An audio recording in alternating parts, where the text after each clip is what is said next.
were out there to pick up another person, and in broad daylight, they saw this 7 or 7.5 foot tall creature that looked like a dog in an open field, broad daylight, scared the hell out of them, and they stopped to look, and it screamed and howled at them. Okay, so they called my wife, and they know that I do this kind of stuff. So my wife and I said, we're going to go out there. So we went out there, and we were there about 20 minutes, 15, 20 minutes, broad daylight, mind you, 6:20. I see what it looks like a tree down below, about 150 yards down over this hillside, past the field. Hey, And so I John, have a John, freezer. John, let me interrupt you real quick. Somebody's got a TV on and it's overpowered me. Oh, that's me. Hold on a minute. Hold on a minute. I did it again, didn't I? Yeah, because I could barely hear John. All I heard was There the you TV go. in the background. Right. It's off. Go ahead. Okay, go ahead, Anyhow, John. You're good. I have this right here. This is a green laser. It goes for 5 miles. So at the top of what I thought was this tree, this short tree that we had long, spindly branches. I thought, well, it looks like two cans on there. So I took the laser and I hit it. And when I did, it jumped and ran into the woods. I went, what the hell? Startled me, right? So then my wife, who's to my right, she goes, John, she says, you got to see this. Come here, come here. So I ran over. I had binoculars. She has a monocular. I'm not kidding you when I say this. I'm 6'4". You met me. I'm not short. This thing was about 7.5 feet tall. Now it's dark brown. It's got the short snout of a wolf, pointed ears, about 4 inches tall, wide shoulders, very muscular, dark brown, right? And it's holding on to a tree on either side looking at us. So we're trying to get a picture of this thing, and it's doing this. It's docking behind the trees and bushes. I'm like, what the hell? My wife was so shook up by it, she couldn't believe what she was seeing. She saw it before I saw that one, but she didn't see the gray thing. So either the gray thing it changed into the wolf-like creature, or there's two creatures there. So we stayed another 15 or 20 minutes. It disappeared into the brush. Now it's across from a church and a graveyard right there on the roadway. We're in the church's parking lot across from that, looking down over the hillside, right? So we stayed another 15, 20 minutes and we decided to leave. So I went up on Tuesday and I talked at Fayette County Bigfoot Research Group up there, and I told people about Sarah Livingston and them, right? So Sarah and her husband Chuck, another guy he does plaster cast. He teaches people how to do plaster cast. He wants to come. Maybe Fred Salugo will come. Anyhow, really don't hope he does not. But anyhow, so we're going to go up there. Now I have a camp out on July 25th, 26th, 27th at Laurel Hill State Park with 16 other people at least. So I'll be up there till then doing this investigative camp out. Believe me, I was up there. I was telling Dan earlier, I was putting all my batteries, brand new alkaline batteries, and charging all my equipment up. I got it all up here in the bedroom. Looks like a mess. Anyhow, to go. But Sarah and her husband Chuck went down to Kentucky to some kind of, I think it's a haunted asylum. So when they get back and I'm done with this, when I get done with this camp out, we're all going to go up there and do a day's investigation and an evening investigation. But I got to get permission from the church because they have their parking lot is covered by closed circuit TV cameras, and I got to get permission from the guy across the road that owns the farm, so that I can get permission to go down there and stuff. But it's a pretty steep gate. It's about 45 degrees. Then it goes to about 30 across the field into the woods, and that's where this thing was. Now I was telling Dan earlier before we got screwed up that some of the people that was in a group was a truck driver. He said him and his co-driver was driving out there a couple years ago, and they saw this tall, cloaked figure in broad daylight that was there for a second and immediately disappeared like it just was never there. So they were pretty shook up about it too. So listen, I've never been on a dogman investigation or a shapeshifters investigation. This is my first one. And to be honest with you, like I was telling Dan, I have reservations up till then. I thought maybe a dog man was a misidentified Bigfoot. And as far as a shapeshifter, I mean, I know Native American lore and legend, okay, but I'm like, I have an open mind, but I'm skeptical. So I didn't know what to make of it. But I'll tell you the truth, it startled me when this thing jumped up. It wasn't a tree. It was this thing was just looking up there with two big round eyes like this. And when I hit it in the eyes with this laser, it jumped up and ran. Uh-oh, I just got big again. What happened? I'm changing things around. Yeah. You better quit messing around. We lose this contact. I'm kicking ass. I'm telling you. But now there goes Dave. He's gone. Oh Yeah. boy, I'll tell you what, Dan. It's pretty, Jesus. pretty neat. You can see my upper half. Now I'm going to get naked here in a minute. I'm just going to mess with you. I'll tell you that. But Well, we are live. We are live, by the way. are we? There we are. That's what you're going to see. Me. Yeah, here I am. Hey, how you doing? Put some glasses on. But anyhow, so we're live, right? Are we live on actually doing the podcast or what? Yeah, I got this connected to YouTube, and we are live. And there's only a couple of No one can viewers see on at the moment. Well, there's only thing you can see of me is my glasses and the top of my head. I can't see Dave at all, or you. I was down here at the bottom right. I see all three of you. You're big, and I'm down here at the bottom right, along with. Yeah, we're both on the bottom of the screen. I don't know.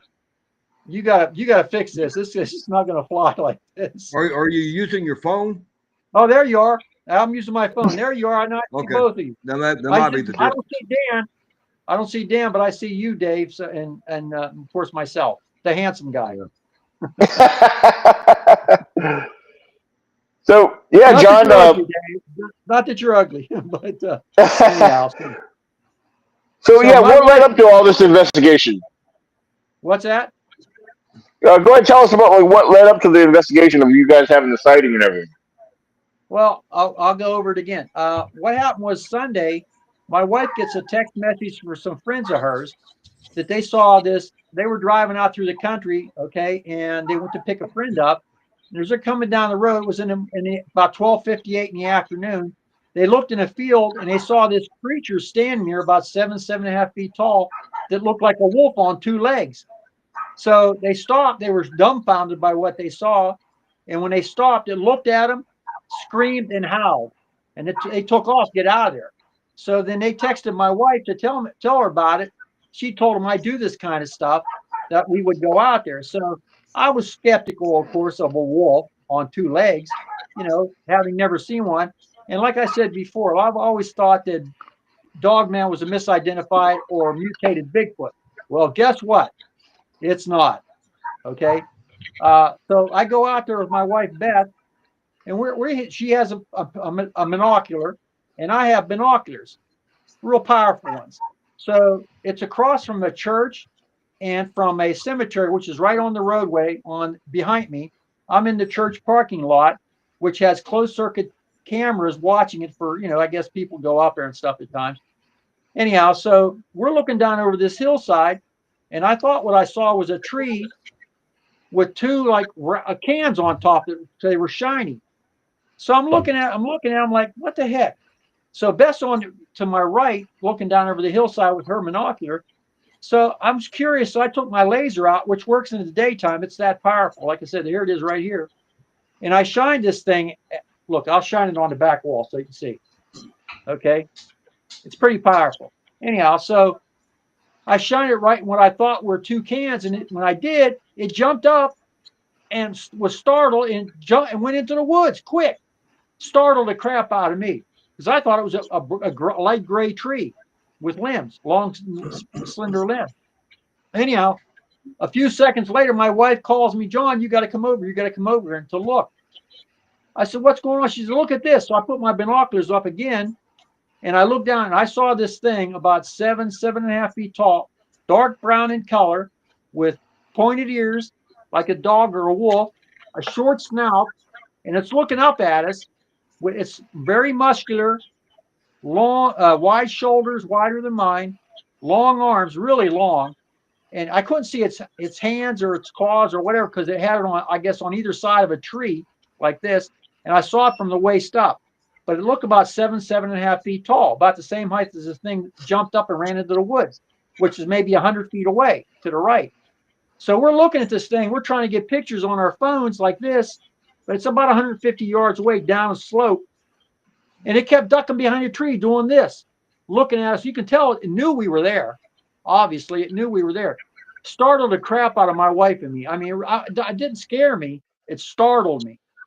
I've never seen nothing. I've seen Bigfoot 5 times. And yeah, that startled me too. The first time, second time, third time, not so much the last 2 times.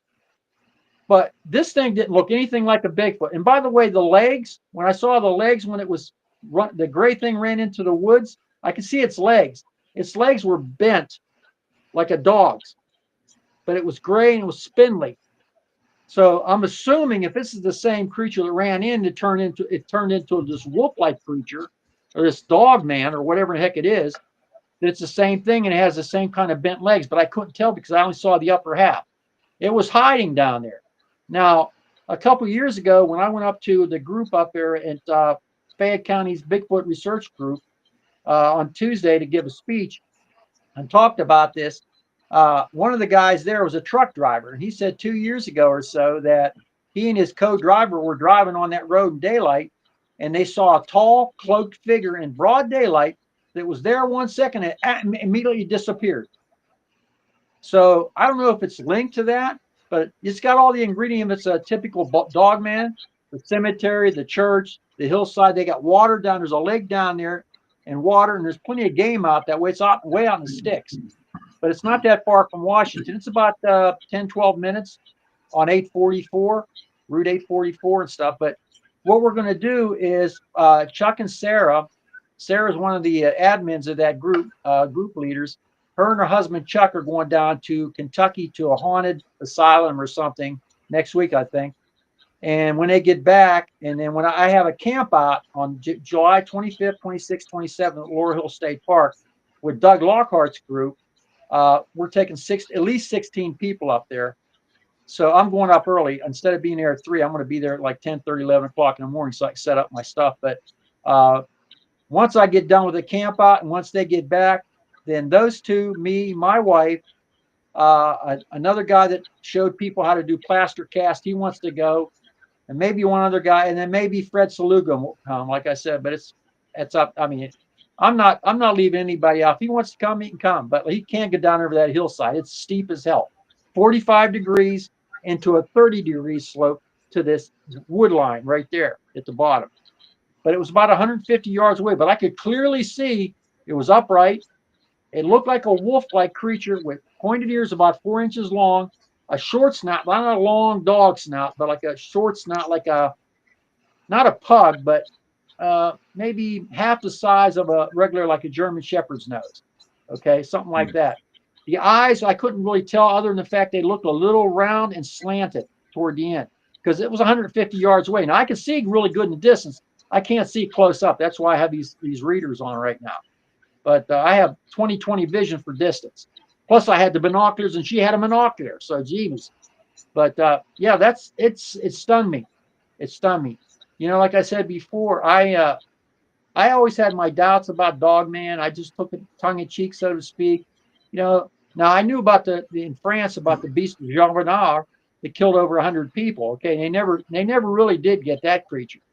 But werewolves and wolfmen, you know, that's the stuff of legends and lore. But for every legend or lore there's a kernel of truth somewhere. Okay.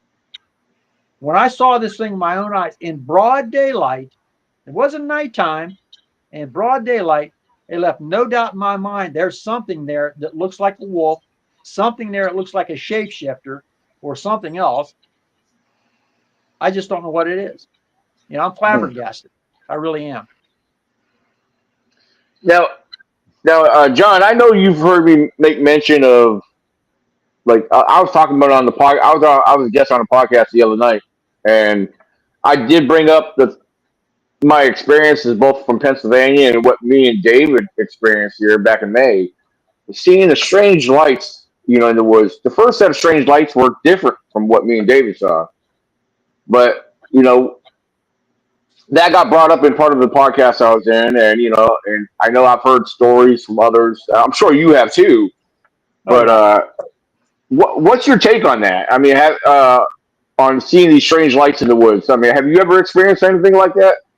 Yeah, I did years ago. I was actually up on this ridge area. I took you and and Ron and somebody else up there. Down below that ridge I took you guys on, I was going through the woods around midnight. I parked down below to go through the woods, and I saw orangish lights, orangish white lights in the woods. So I didn't know what they were. And then when my co-investigator later on another day went up there, we were parked up. You know that church I took you guys to, the outdoor church? Yeah, We I were, remember that. yeah, we were parked right there. And my friend Devin, who's bigger than me, he said, "Look over there, John." And to my left, and we saw three like round oblong lights over the hillside over here. Well, that's the last thing we remember.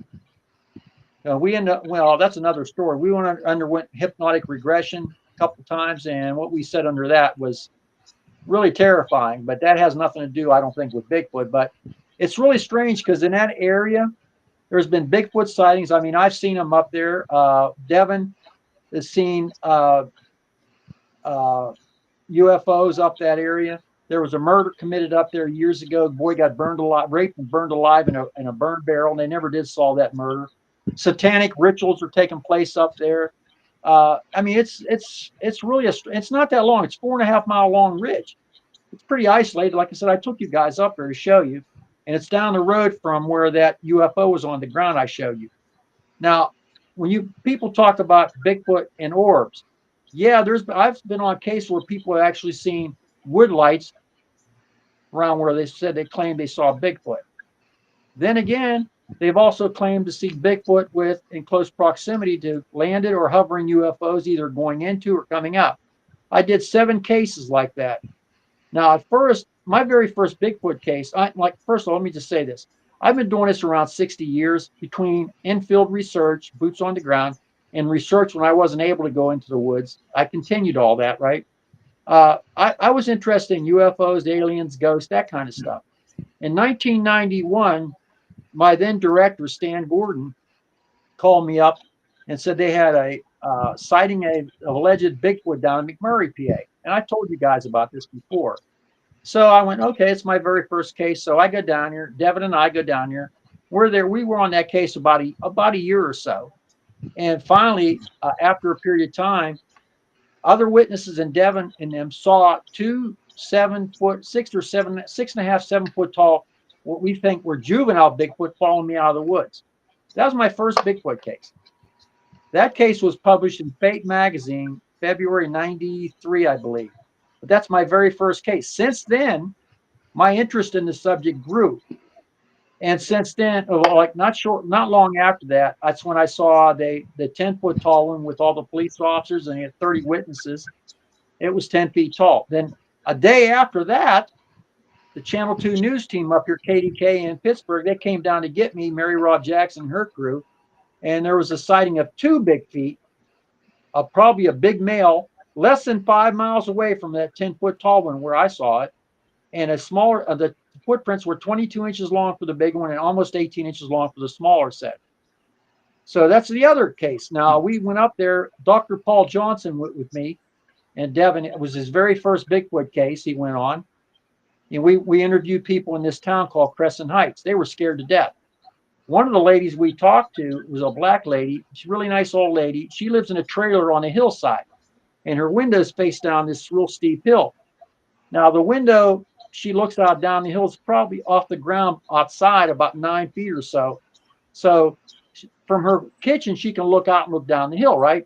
So I guess one late evening or early night, she said she heard a noise and she looked out the window, and this creature was looking in the window. So it had to be over 9 feet tall to look in her window. And that was right across from where that UFO was. It was on the ground. And less than 5 miles, probably more like 3 miles as the crow flies from the 10 foot one I saw. Now, then after that, I was down Mingo Park with my wife and 3 of our great grandchildren up on the top of Mingo Park. And I bought them, the kids, I bought them illegal, these remote control cars. And they were up there playing with them and stuff. And there was another couple up there with 2 of their kids doing the same thing.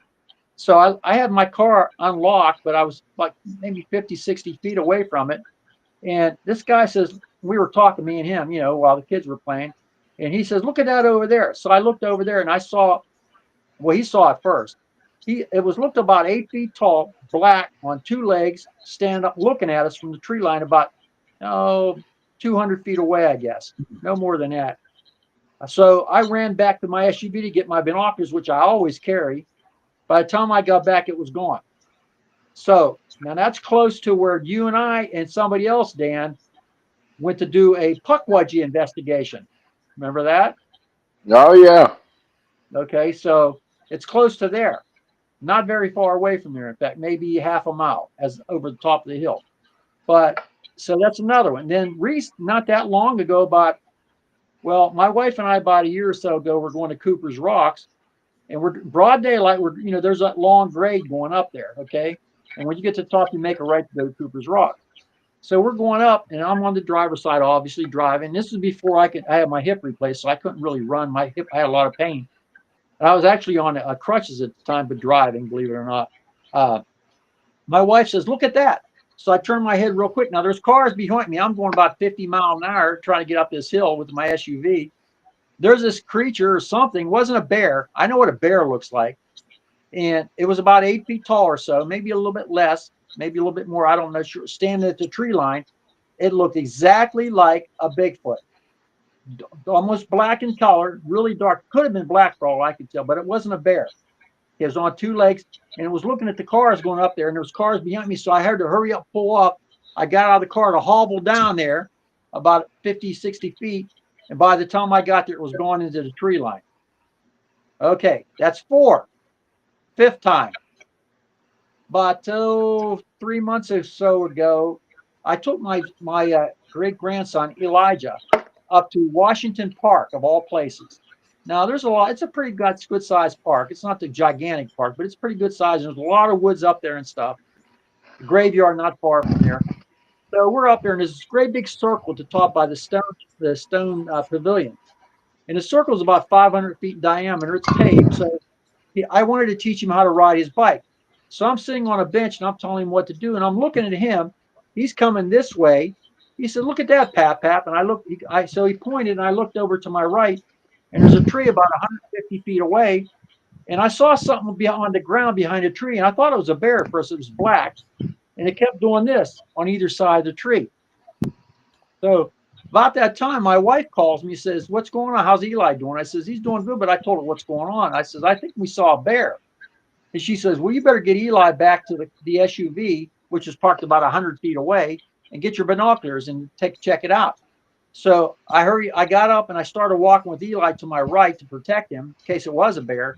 This thing stood up. Now there's a branch there that I checked the next day, about 7.5 feet tall. And when it stood up, the top of its head was just about that far above the branch. So it was probably close to 8 feet. And it was on two legs, black as coal. And it stood there and looked, and it walked into the woods really quickly on two legs. Five. I can't positively say what that was, but I know it wasn't a bear. And there was no human beings around here that tall. And it was broad daylight. So I went back the next day, but it had rained that night. And I checked out, and that's how I know the height of the tree limb, because I measured it. I couldn't find any tracks, but I did find grass that was pushed down, but no tracks. I've been up there many times since, haven't seen anything. So I know these creatures are real. I just don't know what they are. People ask me, and they asked me the other day at that meeting what I thought they were. And I said, well, first of all, I don't think they're from Earth. Now, people talk about them using portals and stuff. Look, if a creature can use a portal or generate a portal or cloak itself, it's not a naturally occurring animal, is it?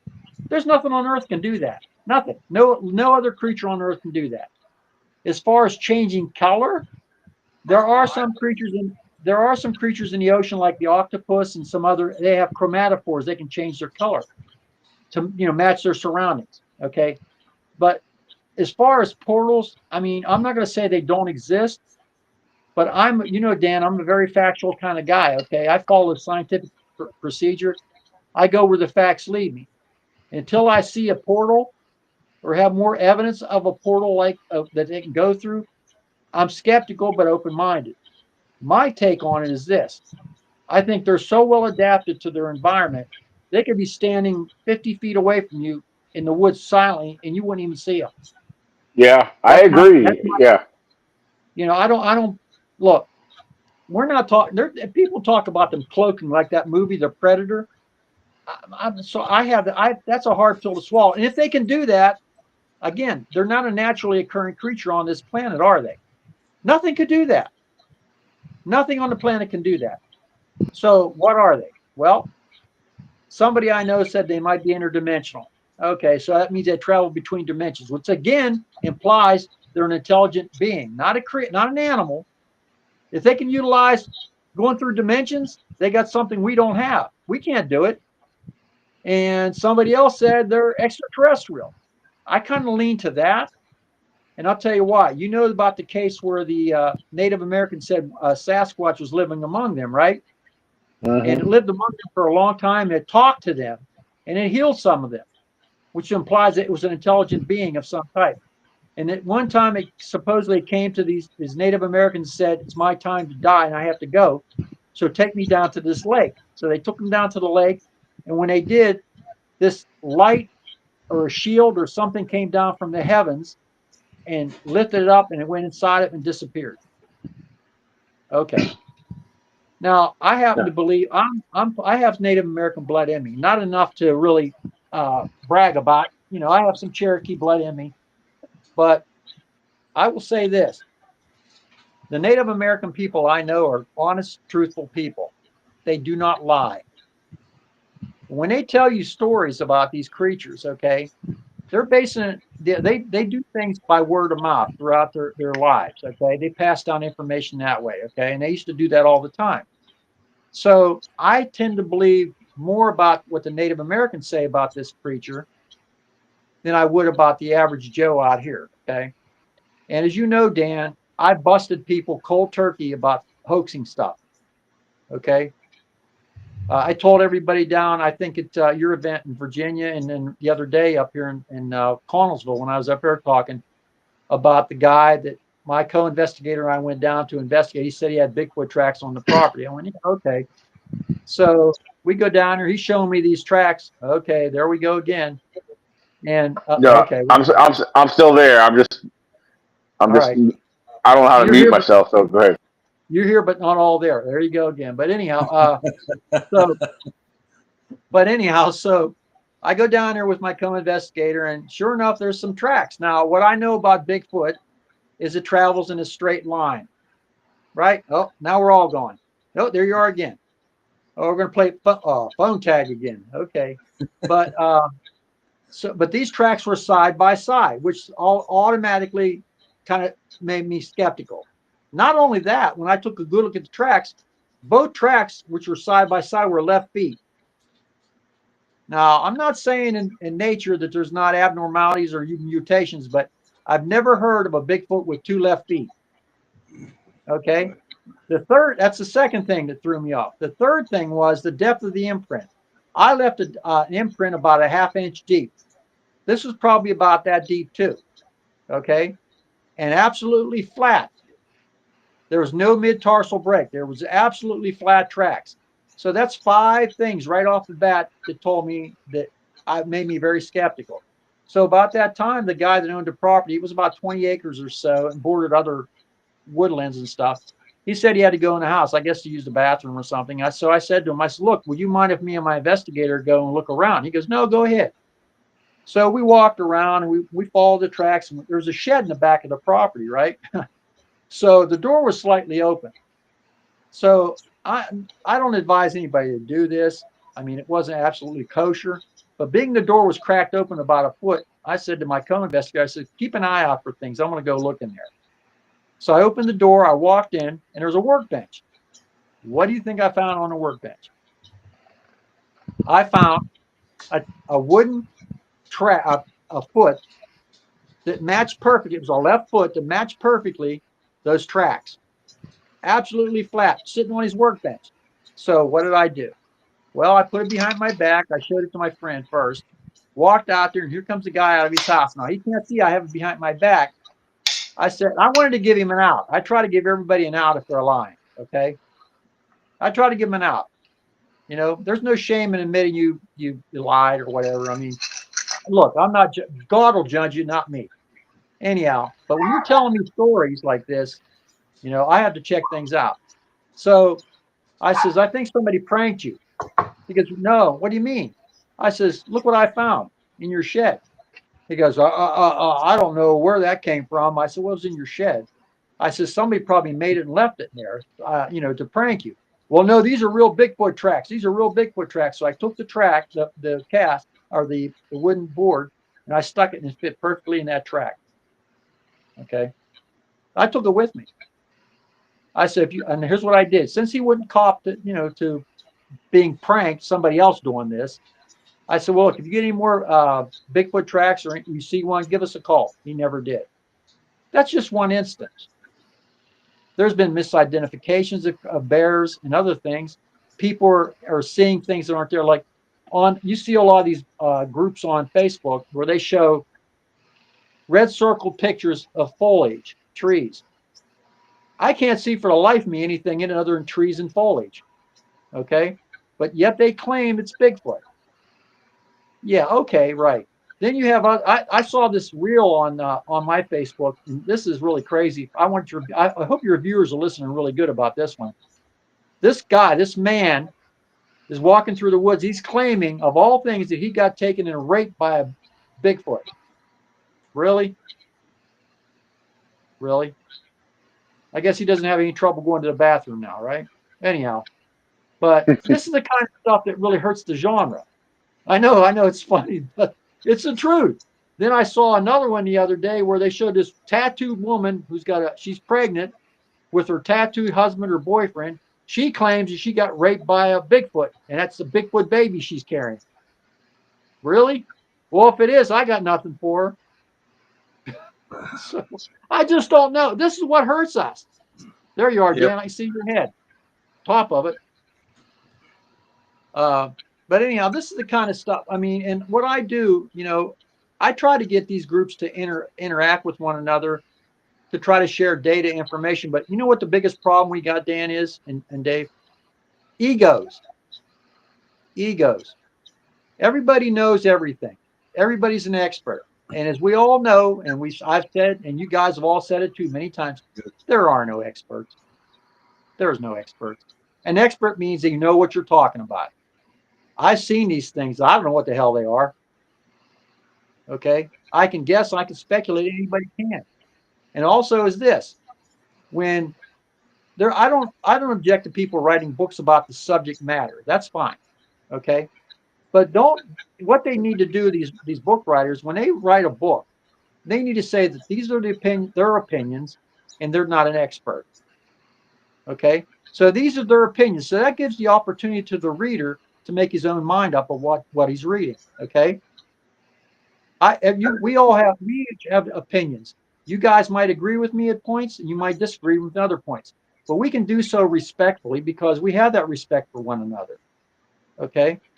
Unfortunately, in this genre and other paranormal fields, you don't have that. You got a lot of jealousy going on. You got the be-all, know-alls.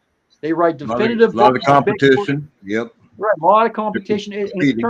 Yep. And a lot of these shows on TV, and I hate to say this because some of the people on some of these shows, I think, have gone on initially to really find answers, but they're not in charge of the shows.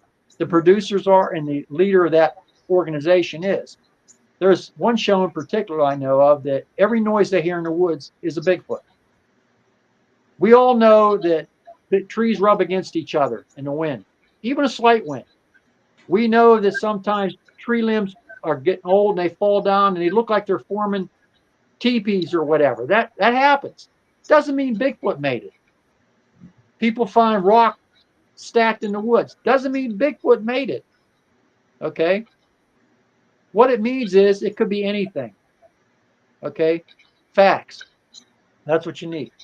I was telling people at the group the other day what I would do when you find what you think is a track in the woods. Don't immediately try to plaster cast it. Look around it first to see if there's any hair that fell off, hair samples. Look inside of the track itself. See if anything in there that you might be saved later on before you cast it. Measure the width, the length, and if you can, the depth. Okay. Measure the stride. Take pictures of it.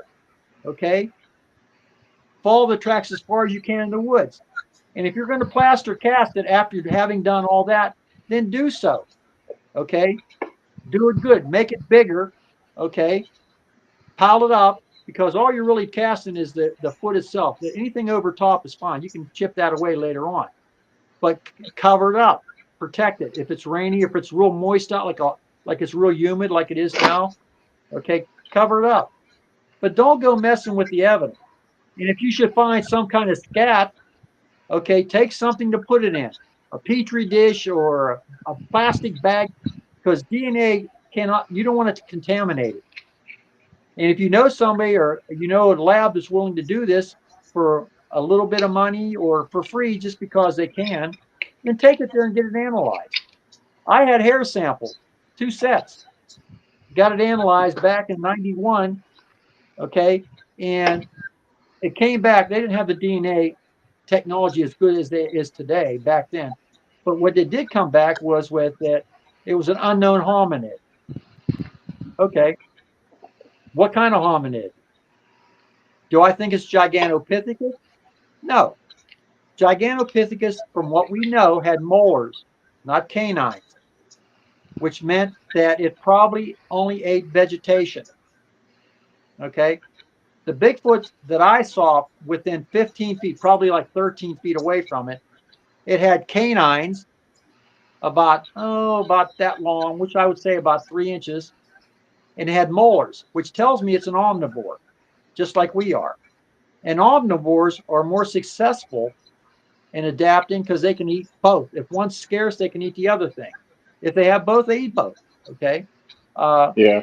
Well, one thing to consider, I agree with you on that. I do. I agree with you. I mean, and I personally, I use Gigantopithecus with some of my presentations with pointing out a couple different point of views, but along with the lines of what you said, I like as far as having them molars and not canines. I mean, I believe a lot of Gigantopithecus was known to exist so many years, hundreds or whatever, just so many thousands of years ago, whatever. If I mean, that's not if they don't exist in some kind of updated species today. But the thing is, a lot of animals and species in general, and I'm not just talking about primates, but a lot of them, depending on their environment and their habitat, sometimes they have to adapt to changes in the food sources available to them. So things could change over time as well. So it's just Yeah, something I to agree. maybe keep in mind. Well, what people don't know about, they know about just about everybody in this genre knows about Gigantopithecus. But a lot of people don't know about something else called a Denisovan. A Right. Denisovan was an ancient hominid between 7 and 8 feet tall, maybe a little bit more. My personal opinion about that is this: I think they may still exist and are a descendant of them. And I'll tell you why. You remember the incident at Dilatov Pass where those 9 hikers were killed In Russia, yep. in Russia? Okay, that creature was pretty big. They got a picture of this thing leaning off this way. Okay, it could possibly be a Denisovan. Maybe maybe Bigfoot. It's a Denisovan. I don't know. In the 13th century, you remember the movie? You ever see the movie The 13th Warrior? Yeah, I've seen it. It sounds familiar. I'm not sure. Well, what it was is this. Okay, I'll tell you the gist of the movie. I read Was the it book about it. was it about like kind of like barbarians? Yeah, it was with Northmen, Yeah. and Okay, I think I've seen that. Yeah. yeah, and they took an Arab with them who kept track. He was keeping notes. He was an educated Arab. Okay, very intelligent, and he went with them, and they were going to go up north to fight the legend of Beowulf. If you know anything Yeah. about Beowulf, the Yep, legend, okay, seen that they were going movie to go too. up and try to kill this creature called Grendel. Okay. Well, the bottom line is, suppose they went up and killed Grendel and Grendel's mother. Okay. But the more book is based on more factual stuff. Okay. It was a movie. My take on that was that it might have been a small colony of Neanderthals. Now, let me tell you about Neanderthals. Back when you see these old movies, they always show a Neanderthal as a brutish, dumb, crazy creature, looks more like an ape. And that's not the fact. The fact is, No, they the were more Neanderthals, human. yeah, they had a larger brain case than modern day humans, and a larger brain. They buried their dead with trinkets, like a religious ceremony. Okay, They work together in unison to bring down much bigger game like mammoths, even cave bears, okay, woolly rhinoceroses, okay, during the Paleolithic era. So who's to say that a small segment of them didn't make it into the 13th century and then get wiped out? You know, there's been more than one hominid species on Earth. But people say maybe they're just, you know, like for instance, here's the good one. I want you all to think about this. People say we descended from the chimpanzees, from apes, right? Right. Why are there still apes? Why are there still apes? Exactly. Okay. Of course, Here's something else. there's many that have an excuse for that because I used to know the terminology on all this. I've actually done a study on this before, but and based off of what people's views are on that, because over the years there's been a chemical change in our DNA, so Well, where it right. stopped everything. So Well, here's the thing. There's been a lot of species. They discovered not all that long ago a species called the hobbits. Okay, a miniature species I believe over in the Far East or in around Indonesia or somewhere up like that. Okay, and they think they're still alive. The hobbits. Okay, little. Now here's the other one. You guys know about the bonobos. That's a recent discovery. Okay, they look like chimpanzees, but they're pretty but they're violent. much larger. Right, they're Yeah, they're large. much larger and heavier. Yep. Yeah, they're about 6 feet tall or so. Okay, they didn't even know about them. And look at this. Everybody knew about the lowland gorilla. Okay, but no one discovered the mountain gorilla for a long time, which is even bigger. Okay. Well, yeah, I was just talking about that in my podcast the other day. Like species like the gorilla, the panda, those are species that we didn't know existed or lived at all. Here in the United States up to for the like early to mid 50s. You know, Right. Well, so that's the thing, and like I was telling somebody, that we were talking the other day, and I always use this, people don't want to believe in certain things, but I said to them at this meeting, and down at your event too, I said this. I said, if any of you in the audience didn't have access to the encyclopedia, Google, or the internet, or TV, and I were to say to you, do you know there's a creature that has the tail of a beaver, poison-tipped claws, lays eggs, got fur, and the bill of a duck? What would you say to me? And you didn't know nothing else. You say I was full of crap, right? It's a platypus. right, right. Okay. And it's a marsupial to boot. But here's the other thing. The other thing I talked about was the coelacanth. This fish died supposedly 250 million years ago. It's a 5 foot long armored fish. Okay. It's supposed to be extinct. They found at least 7 of them alive right now, swimming in the oceans. Yep. Yep. When this off of the southern coast of Africa down there, the first one was pulled up in a fishing net in the 1935, late 1930s when they first pulled it up. Yeah. Exactly. And there's a picture. They made movies about the megalodon too, a 60-foot long giant shark. But let me tell you something. There was a photo that was circulating around. It's a genuine photo. Back during the Second World War, they used to have German U-boats, and they'd go out for long tours and stuff, and they'd get refueled by another German U-boat, would bring mail, food, and fuel for the attack sub. They showed a picture of 2 German subs with a giant fin swimming between them about 8 feet tall. There is no known shark living nowadays that has an 8 foot tall fin. I would run across the water if I see that. Okay. Then you have the story about, they call it the Big Blue off the coast of Africa. Supposedly capsized a boat with a bunch of kids on it, students. They found a camera. All they got on the camera, I guess somebody tried to snap a picture. It was a big fin. We don't know what's in the ocean. It's over 7 miles deep. And we don't know. Very on the trench, yeah. Yeah, and then they found a 6-gilled shark down deep. 6-gilled shark. And they never knew it existed. Okay, 6-gilled.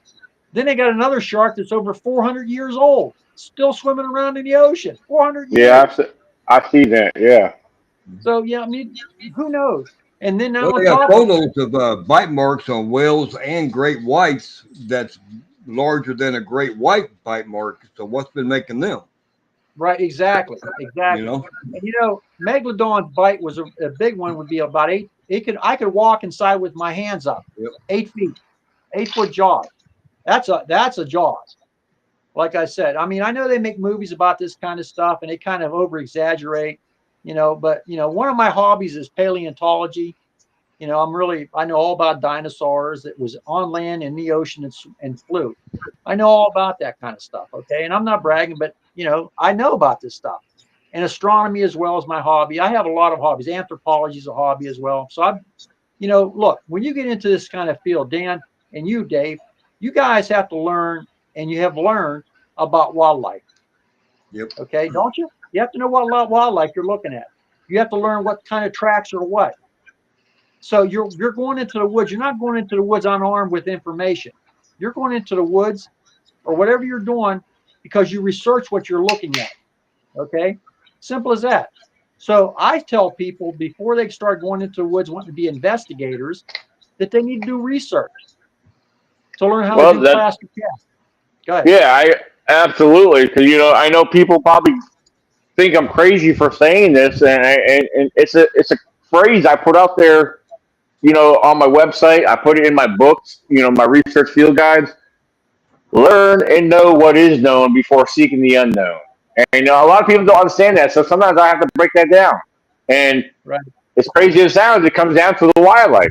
If you don't understand how to identify and know the things about our known species of wildlife that are known to exist, like tracks, for example, it's very common to see this on social media where people misidentifying animal tracks.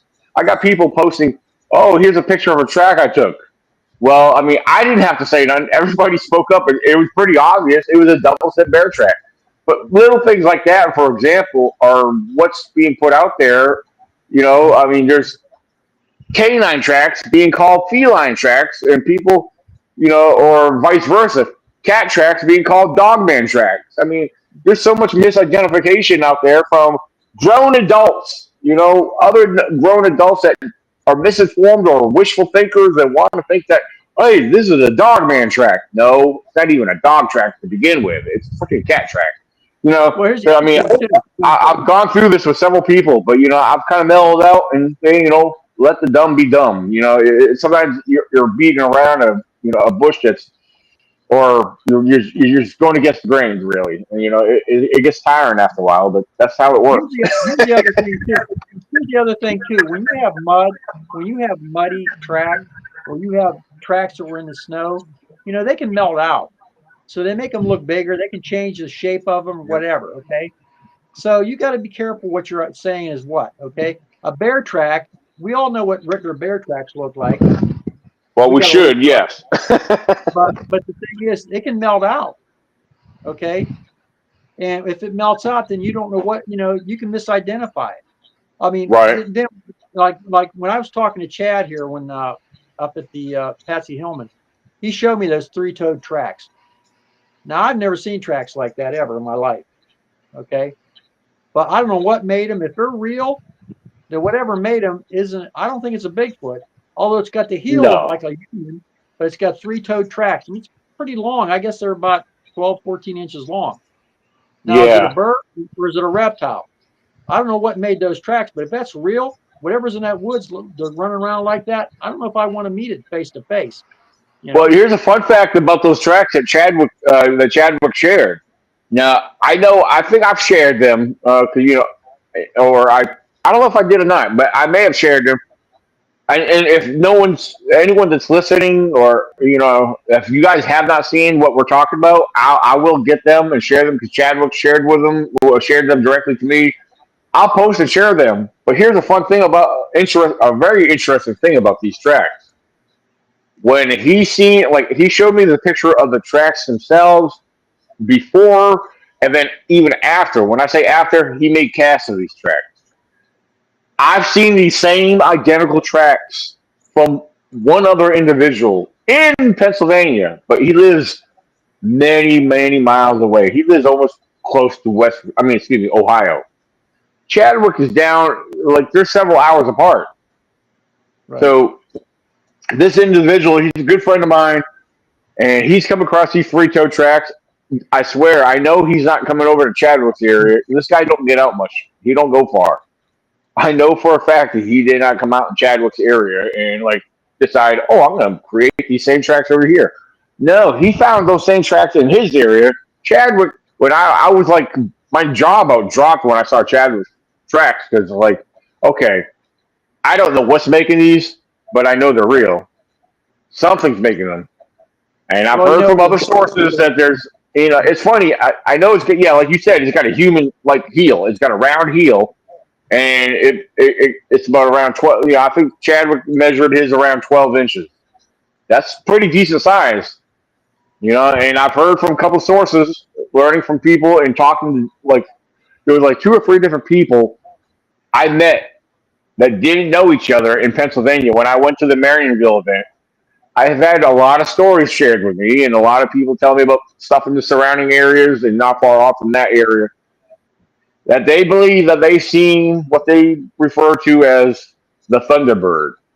Now, right, what is a Thunderbird? I mean, it's a very large bird apparently, but there is a few different descriptions of the Thunderbird. But right. seeing these tracks make me always feel like these are some type of bird, but what kind of bird? But I don't know. That's just my thought. I don't know. It could be the possibility of that. I kind of got the feeling. My take on it looked more reptilian than anything. Yeah. So I don't know. I mean, like I said, I've never seen nothing like that. Now down south, they talk about the lizard man. So I mean, I just don't know. The Yeah. more the thing is, man, and Dave, when the more you get into the paranormal field, and when you think you get an answer for one thing, you find you got 10 things you don't know. If you're going from one rabbit hole and jumping into another. And there's more things that going on out there than people are aware of. And the problem nowadays, most people aren't even looking. I mean, they'll walk through parking lots on their phone. There's cars going everywhere. I saw somebody put a cartoon on Facebook, and they showed a guy sitting there. He's on his phone, and Bigfoot's walking across the road from him, and he's not even looking. Okay, so Yeah, I seen that's the that. problem. Yeah. No one's looking. And I told people at the meeting the other night, I said, you know what? Here's the thing. A lot of people that there's been about 16,000 reported cases of Bigfoot sightings, okay? But I asked the people there, I said, how many more do you think go unreported? Probably 4 times that many. And I'll tell you why. People don't want to be put down. You remember that guy we did the investigation for, Dan? He didn't want his Yeah. name Oh put yeah. out there. Okay? Yeah. Why? He was kind of a strange weirdo. I'm sorry, but he was. But he didn't want his name put out there because he didn't want to get put down. That's the problem. You got a lot of negative stuff saying about people that don't want to believe their comfort zone. And then you got people Yeah. that join Bigfoot groups, then they knock it all the time. Why are you in the group if you don't believe? Yep. Right. Why are you in the group? Why are you Well, attacking people? They get, it's crazy. Well, like these Facebook groups, I mean, I could name a couple. For one thing, Bigfoot Believers. There's Yeah, actually several groups under that same name, Bigfoot Believers. I've seen That that. one and Bigfoot Sightings and Encounters. Those groups are not hoax groups. The I know. administrators are, yeah, the administrators of these groups, they're foreign people. They just create these groups and let them build and build and build with people. And they let anybody in there. They don't monitor. They don't care what's put in there. You could tell every lie in the world, and they let it get posted. They don't research anything. They don't monitor anything. A lot of I got people sharing posts to me all the time from these groups. I reply back to them, and I got to the point where I stopped. I was like, look, stop sharing this stuff. It's all hoaxes and bullshit. I don't want to see these groups no more. I'm not even in these groups. You know what else they do? They use AI generated pictures. I've seen a bunch of those, and it hurts the real. Listen, mainstream science is mainstream science. They want facts. They want repeatable evidence. They want hard evidence. Okay, but when you get people out there, for every one real investigator, you got 100 people who are idiots. Okay. You got people out there, I'm not going to mention the group, they go out there with guns and are half drunk half the time, looking for Bigfoot in people's barns and everything else. Come on, man. Seriously? Then you got, like I said, the one group I mentioned earlier, every noise in the wood is Bigfoot made. Okay, look. Then you have these shows where they take camera crews out into the woods. Look, let's keep it real here. Bigfoot can see in the dark. We know that. He travels in the woods at night in the forest. So he can see in the dark. Maybe he can see in different spectrums. I'm thinking he can. He's stronger than a human, much stronger. He can move faster than a human. He has super hearing. He knows when you're in the woods, even when you step in the woods. Okay. And yet you're going to take out a camera crew shining lights in the woods. An ex-friend of ours, I saw pictures about a week or so ago.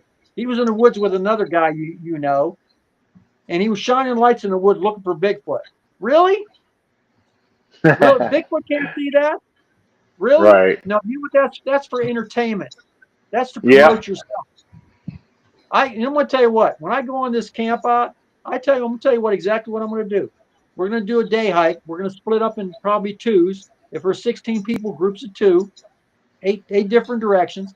I'm going to go down and I'm going to find a game trail, a well-traveled game trail. I'm going to carry my chair with me, my folding chair. And when I find a spot that looks good to me, I'm going to set it there. And I'm going to come back later that evening wearing my camo, well, it's a ghillie suit, with my bionic ear, which I have right here. Okay. My night vision goggles, my body camera, my bear spray just in case, my whistle, and my air horn. And I'm going to sit my ass down here. I'm going to sit for hours until I see something right. That's what I do. And I don't make a sound. Yeah. But you can't go into the woods doing all that kind of stuff and make noise. You can't do it. Yeah. Just for a fair warning, keep your eyes out. I follow these certain posts from Pennsylvania, these groups, and a lot of them are snake groups. Pennsylvania has been having a lot of rattlesnake sightings, and they're all over the place. So keep your eyes open. We got them all. We got a lot of them here in Virginia. Trust me. I know both me and David. We've had our own encounters, seen them. Yeah. So just watch out. There's a lot of rattlesnakes around. So Well, Pennsylvania's got them they got them as much as we do. So And copperheads too. What I plan to do about that, because I talked to my wife about that too, because I told her about the snakes up there. I was going to buy a couple of them snake guards you can put on your your lower legs and stuff. But when I go into the woods now, when I go into the woods because of my balance issues, I'm always looking down anyhow. And I look for widow makers in the trees. I have actually 2 helmets, and I'm going to take one with me, just so I don't get bopped in the head with a tree branch coming down. But I'm going to look for the snakes. But I'm going to be very careful. I walk very slowly and very methodically in the woods for a couple of reasons. 1, I'm older. 2, my balance isn't as good as when I was young. And 3, I got common sense. Same thing with bears. I don't want to stumble upon a mother bear and 2 cubs or a cub, because I know that's bad news for me. Right. Okay. So that's why I got the bear spray stuff. Yeah, it's like that last rattlesnake I came across. David, you remember that picture I showed you when I went to go pick up my trail cameras? Yeah. That rattlesnake was set up just like he was almost blended in because I was on the back part of that field to go get my cameras, and something told me to keep my eyes on the ground, and sure enough, there he was. He was coiled up, just chilling there. He wasn't rattling because his rattle was hidden. It was tucked under him, just like the same rattlesnake that we all came across back in when Dale Thacker was with us. When Melissa bumped it with her stick, when me and Ron had crossed over the log, we had passed it without seeing it. And didn't do nothing. Exactly. Well, the rattlesnake I seen back when I went to go get my cameras, he was just chilling. I got a couple pictures of him and everything, but I was like, I'm looking at him. I was like, okay, I'm glad you're not aggressive. I'm glad you're just chilling there, because you got to keep in mind, timber rattlesnakes and copperheads and stuff, they're not an aggressive snake. A lot of people think they are.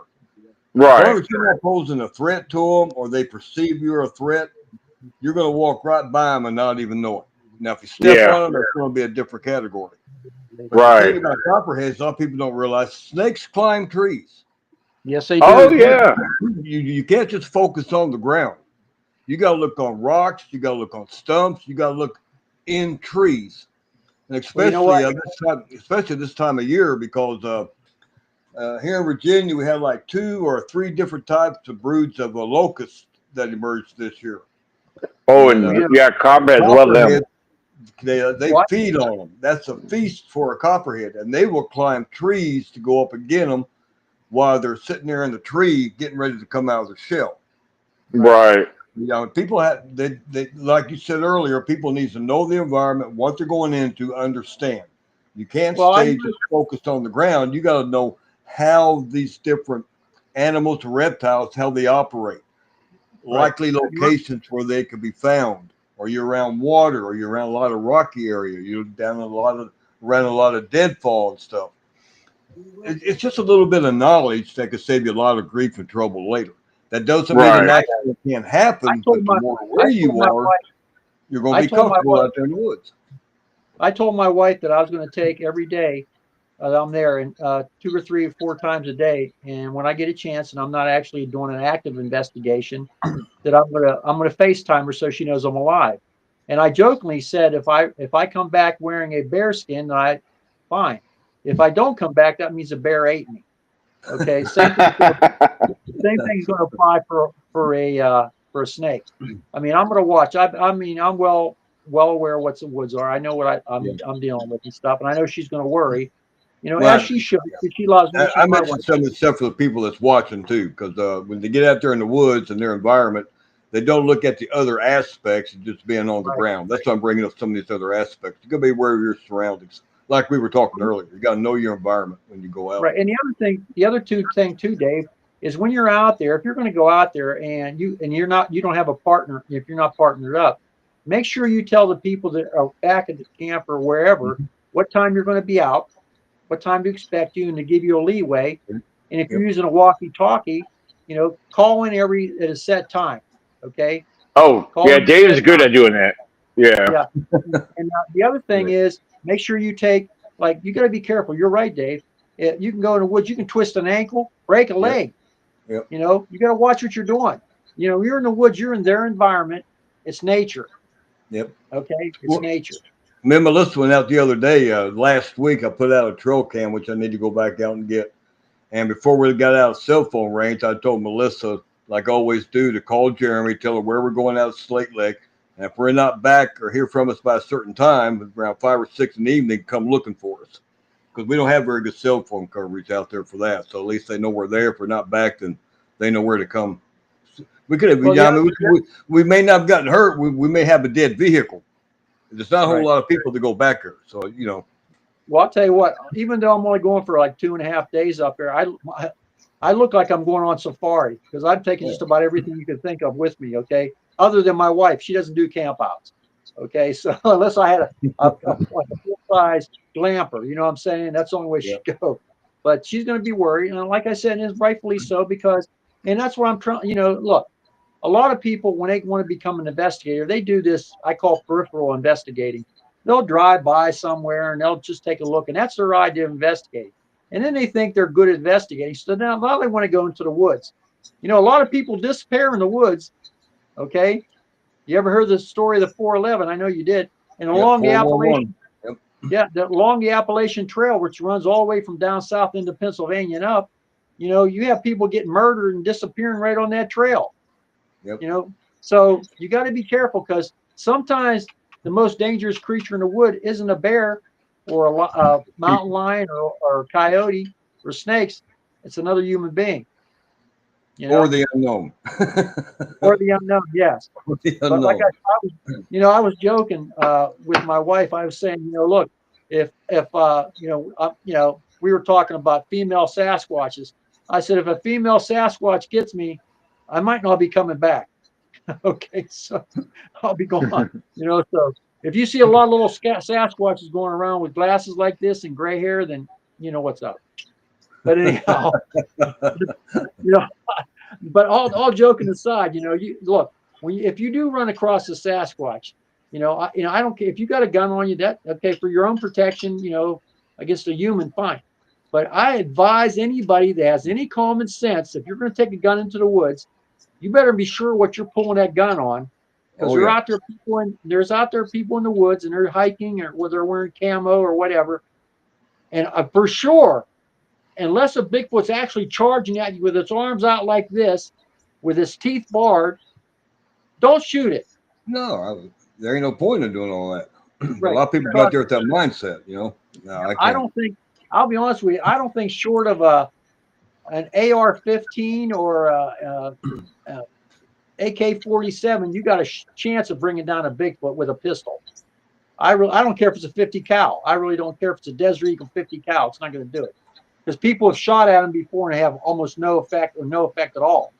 So why would you try to wound a creature that's 8 feet or more in height with the strength of 60, 70 men? Are you crazy?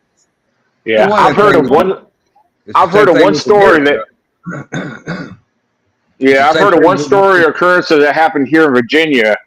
Uh, Involved with a hunter shooting at one, where it jumped out of a tree on the hunter, and the hunter, whatever, was freaked out, shot at it. The Bigfoot fell and got wounded. It was hurt, but another one was nearby and took it and drug it off. I heard And that. supposedly, yeah, this was down supposedly around the Tazewell, Virginia area years ago, where supposedly the Men in Black got involved. I don't know the details behind this, but supposedly the Men in Black got involved, went to investigate it, and it was covered up. They seen where something got drug off, in the area where the hunter claimed, but I don't know all the details on that, but all I know is it occurred here in Virginia, and it was down in Tazewell, Virginia, which I've been through Tazewell. I never got to investigate or research down that area, but I've got people that communicated with me that want me to come down there because there's been supposed fairly somewhat recent sightings and activity down that way, but that's almost a 4 to 5 hour drive down, just which I plan on being down that way or a little bit beyond that way in November because I got called to come down to be part of a birthday party. So they want me to do a presentation and do a Bigfoot hike because yeah, it was pretty cool. Long story short, Hearing those yeah, stories like that, myself personally, I hear stories about people shooting one or whatever. I'm highly yeah, skeptical about that. I mean, I take out. I can't prove they did. I can't prove they didn't. But I'm right, skeptical in my own mind for many different reasons. With somebody actually shooting one, just like that yeah, story you just told. I mean, it's just, Listen, it's I just like to say this. I like to say this before we close up because it's getting kind of late. But I would like to say this. I've attended conferences, okay, and of those people I believe in, okay, and I don't have a problem with conferences in general, as long as real information's come out and they got some good speakers and they're talking, and that's the primary interest. What I got a problem with is when they turn it into strictly entertainment. yep. Okay. I don't buy that. And I'm going to tell you something else. Anybody that's serious about this kind of stuff, okay, my wife will tell me, and other people that know me, including you, Dan, and you, Dave, I haven't charged a penny for any speaking engagements I go to. Okay. I go to these things on our own dime, and I speak my heart and I try to give as much information in the time allotted to me, okay, to help others and experiences. And one of the first things I say when I start my speaking engagement is, if anybody in here have a Bigfoot experience and they raise their hand, I want them to be comfortable to talk about their experience and share. And when somebody I believe has a genuine experience, the best I can say to them after doing an investigation is this: they want closure of some kind. I can't produce a Bigfoot in person, and neither can they. So I have to go by my gut feeling, what I know about the creature, their body language, their story, if it doesn't keep changing, okay, those kind of factors. And if I say to them, if I believe them, I go like this: I believe you. That's the best closure I can give somebody. Mm-hmm. And until a body is found or one is captured, we're not going to know. And my whole point before I close this up on my end is this: I want Bigfoot to be caught, hopefully alive, and studied. And then I want to put it on the endangered species list because there's so much nonsense going on. It's turning into an entertainment venue mostly. There are some conferences and venues that are legit. I can name a handful of them right now, but I don't. And when people give out information to help, that's great. I'm all for that. I just don't like the ones that go up there and they write books and write books and write books, and they really don't put boots on the ground. They're just in it to make a buck. There are people that dress up in costumes that don't even believe in Bigfoot, but they're just doing it because they want the notoriety or whatever. You know that, Dan. Mm-hmm. So I don't go for that. You know, it's hard enough. I started this thing about 60 some years ago. Okay. And back then we were a laughing stock. We were lumped into with all the crazies. Okay. I've tried to maintain a legitimacy in this. Okay. And it gets harder and harder to do because every year around this time, you start seeing conferences pop up and all kinds of crazy stuff. And then you got these speakers that are charging exorbitant rates to come and speak $5, $6, $7, $8,000. Look, I understand. Look, if I had the money and there was a big name speaker to come up that I thought would help, you know, and only thing I could have probably afford at that if I were, you know, working making good money was to pay his travel expenses and put him up in maybe a hotel, but not to give him $5, $6, $7, $8,000 to speak for an hour. Let's keep it real here. Yeah, Okay. exactly. I'm not out there to make a name for myself. I'm out there to do what I do best. And what I do best is investigation. And along the way, if I can help people in their endeavors, I'm going to do it. Simple as that. I'll give the tips that work for me. I can't guarantee you're going to see a Bigfoot or a UFO or a ghost or anything. All I can do is help you, give you the best possible chance to see these things. Not that you're going to. You may never see one. Like I said, on one of the cases I was on, it was over a year, for crying out loud, before we had any results. Okay, over a year of every weekend going to the same place in all kinds of weather, starting the summer, went into the winter. Okay, so there's no guarantees here. But here's the thing: you're not going to see something if you're not looking. Right. Simple as that. Yep. That's exactly.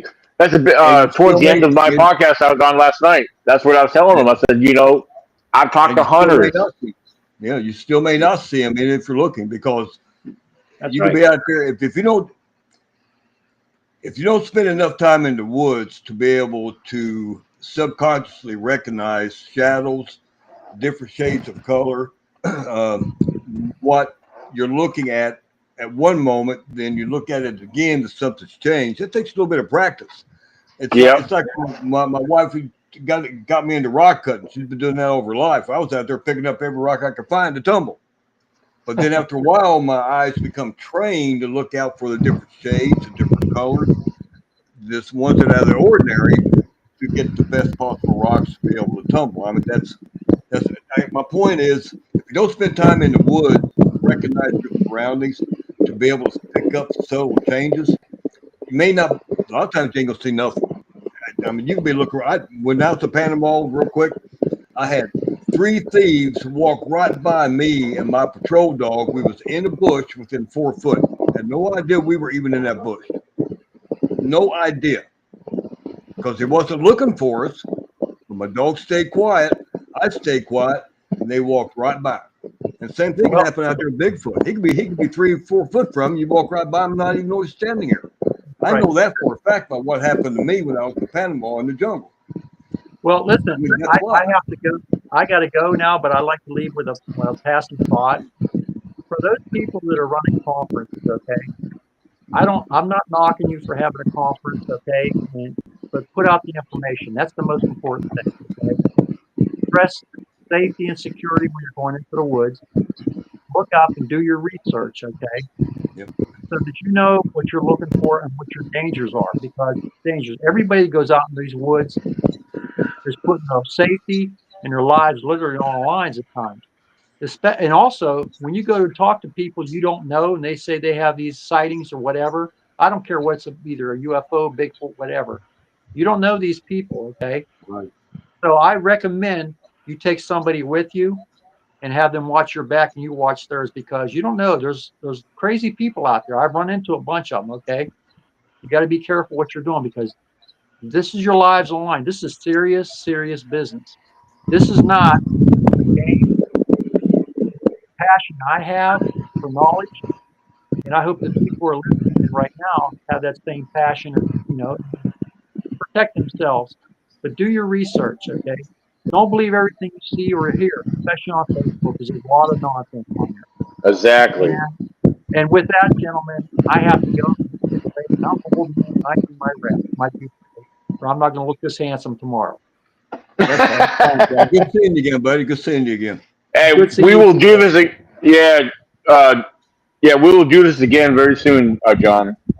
All right, So, but you just make sure you don't screw anything up again, okay? oh no, this is all new platform. Since StreamYard does not want to cooperate, I think we're going to start playing with Restream here, which since I have it linked to YouTube now, which is great because we've had a steady flow of listeners, so that's been great. Well, So I like to yeah. see some of the comments down the road. You let me know what they say. Oh, I've been posting them. I've been posting them on the screen. They've been on the screen. So, I but haven't seen that though. oh, they show up on the bottom, on the very bottom though. But yeah, I've been Not, posting them. Like, not yeah. on mine. Like, do you see anything Oh, on the screen right now? yeah, now I see it. I No, see the chat on the far right. Okay.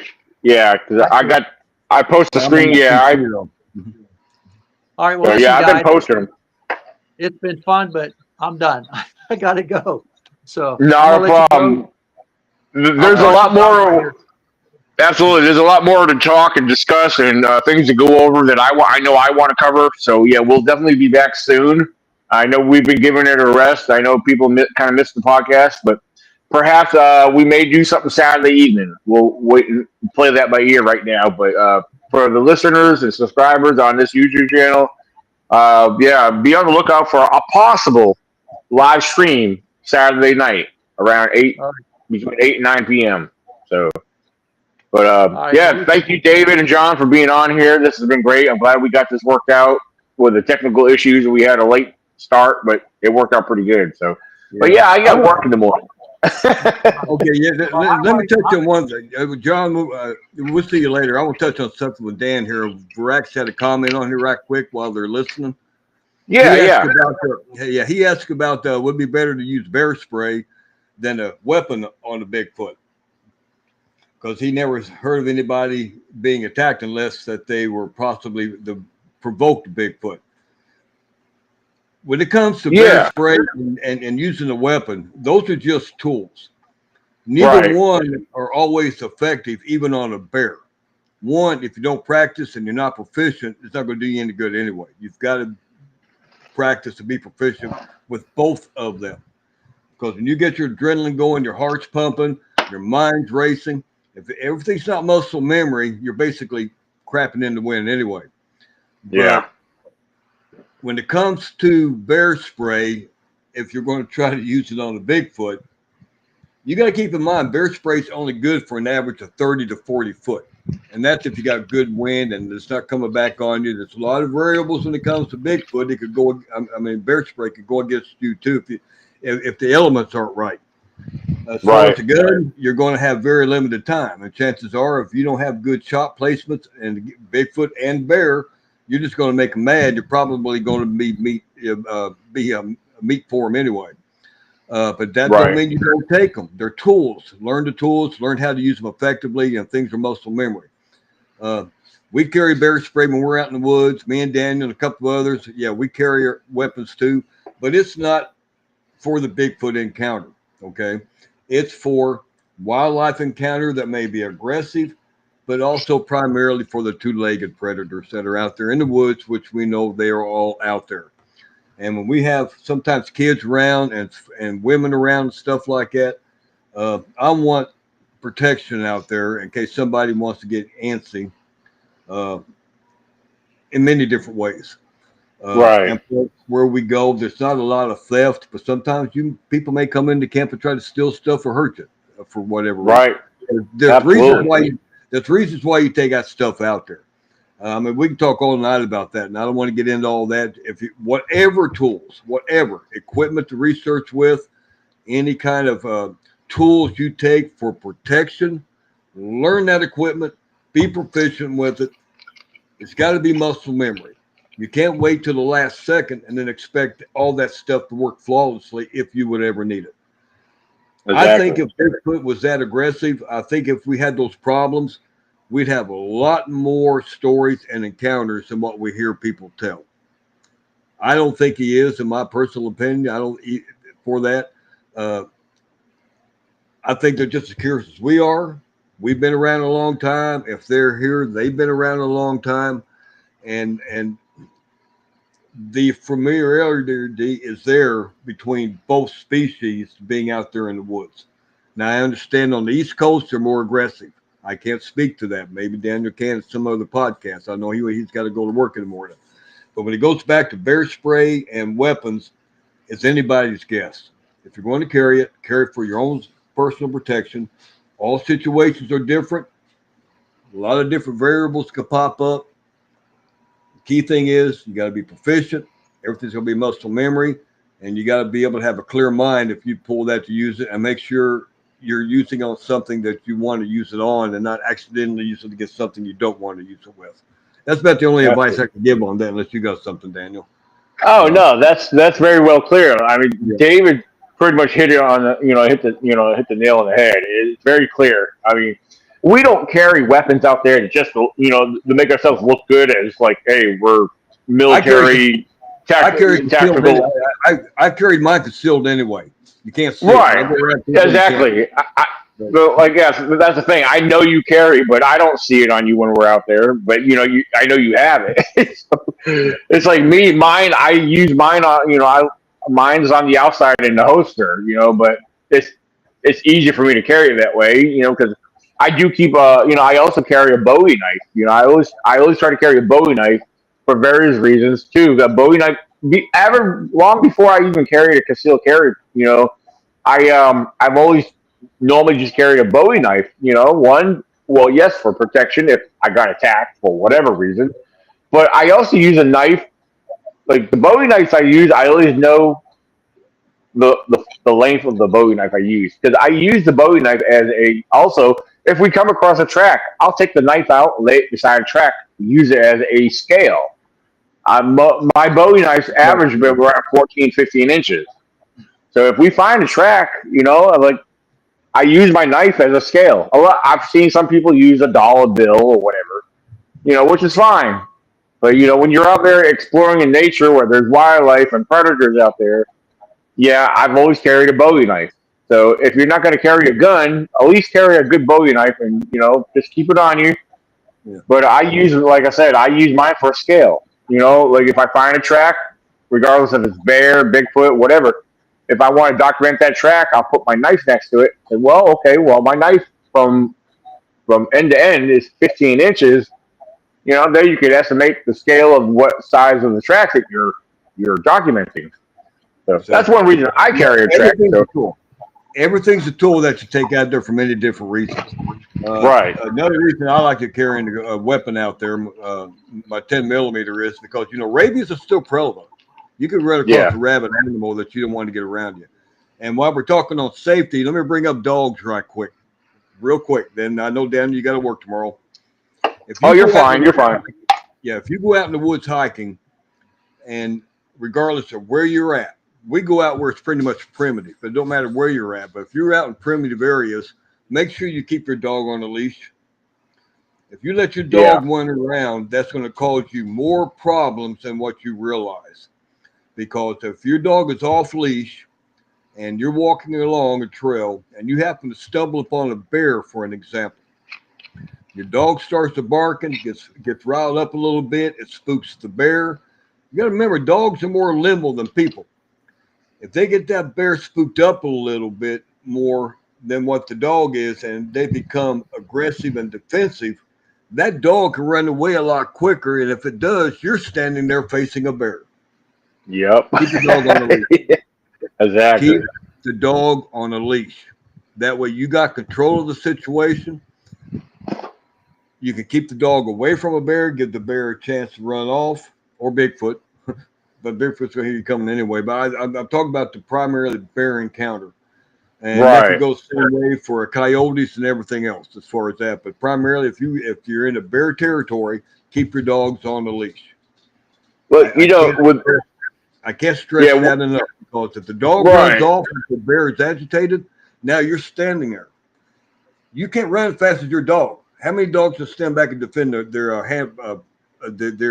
owner? Very, very few. And he's going to stand there and watch her, maybe still hightailing the ass out of the area while you're getting your ass mauled if you haven't got any other form of protection. To eliminate that real quick, keep your animals on the leash. You got to keep them on a leash, because if you don't, you're going to increase the possibility of having an encounter that could turn very deadly pretty quick. Keep that in the back of your mind. You don't have to. But yeah, you made me think of another scenario too. I mean, with the safety aspect that you're describing and talking and discussing, I know is what I'm about to bring up real quick is it's a movie, but it makes you think. Look at old Geller. You know, yeah, he protected his owners, but he ended up inhabiting rabies. You know, so another reason why to keep your dog close to you. You know, if you have a good dog out in the woods, but you don't know what species may carry that rabies disease. You know, so even with the rabies aspect, by having your dog on a leash, and it may make contact with another rabid animal or something, but at least you could distract it if you have another form of defense, because you can always get rabies taken care of. But then again, if you're out there, if you're out in the national forest, you better have your tags on you that your dogs had rabies vaccines anyway. If game ward comes up on you, that's going to be one heck of a find if you don't. And a lot of national forests is mandatory to keep your animals on the leash anyway. That's true. That's true. And I thought about that when Pete was with us on the last camp out, because he let Rex run around loose a lot out there on the trail. I know Drew walked him a lot on the leash, but then when he came back to Pete will let Rex run around loose.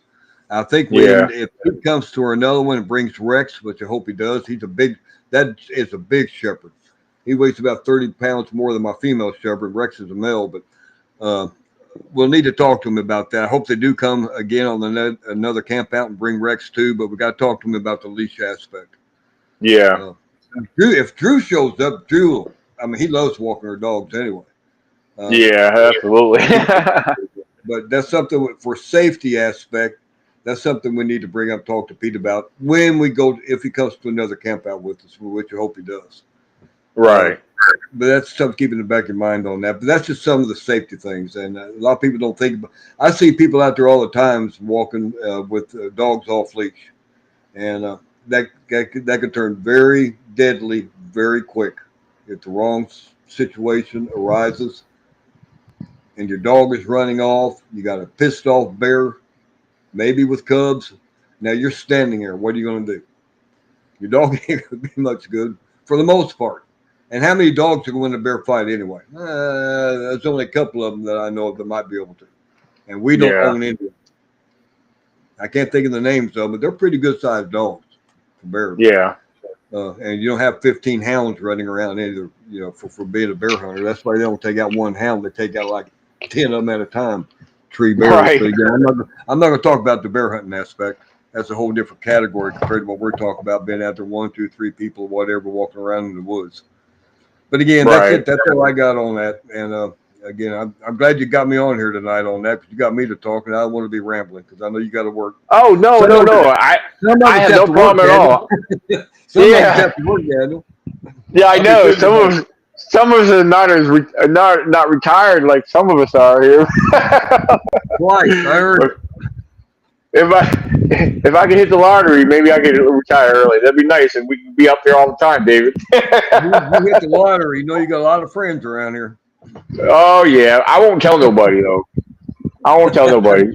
Daniel, it would bleed from you. We would know. No, yeah, because I'll be sending you everything I'm buying off of Amazon, David. There you go. Like, David, look what I just bought. Like, I bought like 150 items worth of over millions of dollars. While you're driving around in a Cadillac. Come on now. Okay. Yeah. You see me show up at the next group camp out in a Cadillac Escalade or something. Like, yeah, I got in a camper. I'm no longer in a tent. I got a camper now. There you go.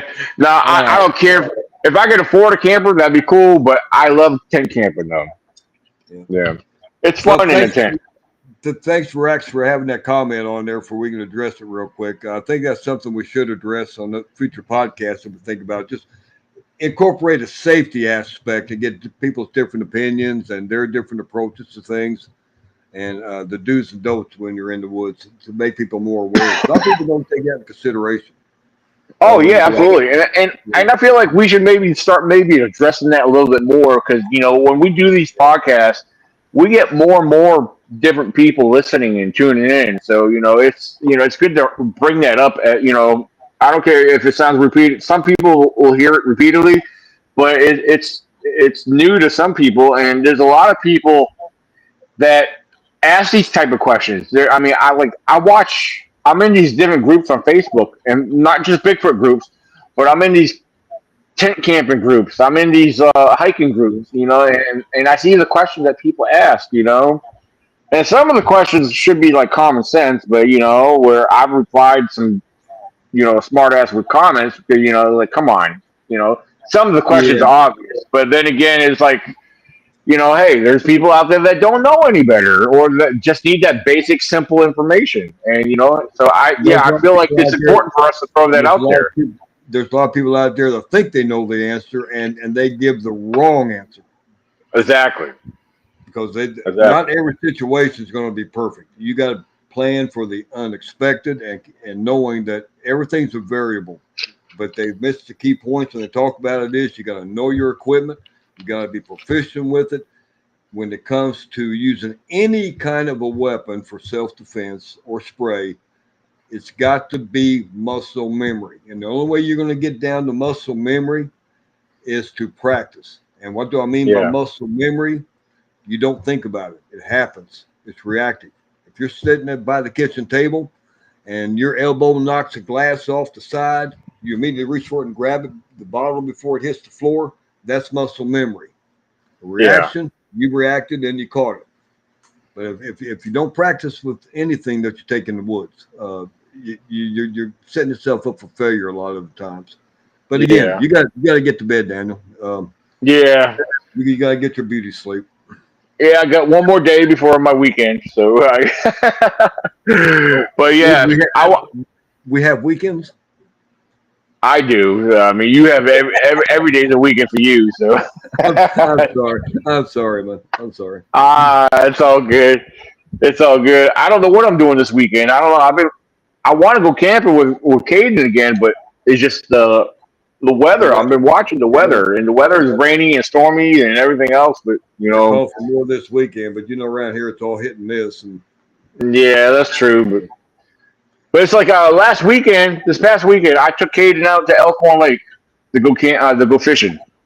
And while we were fishing, we had it was nice, perfect weather, comfortable temperatures, and I seen dark clouds coming over the mountain over there.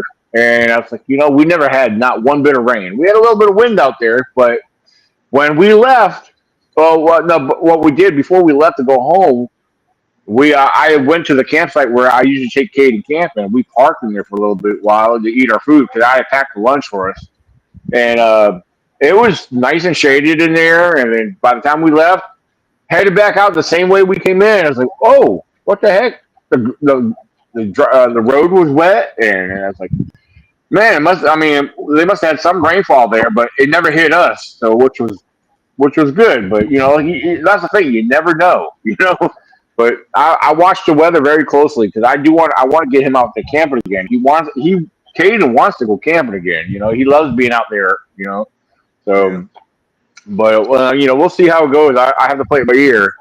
yeah, Next weekend, I'm supposed to drive down to South Carolina to film my scene for that movie. So I don't know. yeah. As far as I know, that's still on, but we'll see what happens. But All right. everybody, thank you guys for tuning in, and yeah, like I said, there's a possibility we may go live Saturday evening. I have to play that by ear at this very moment, so we'll see how everything works out. But thank you guys again for listening, and watching, and tuning in. If you're not subscribed, hopefully you've done so. And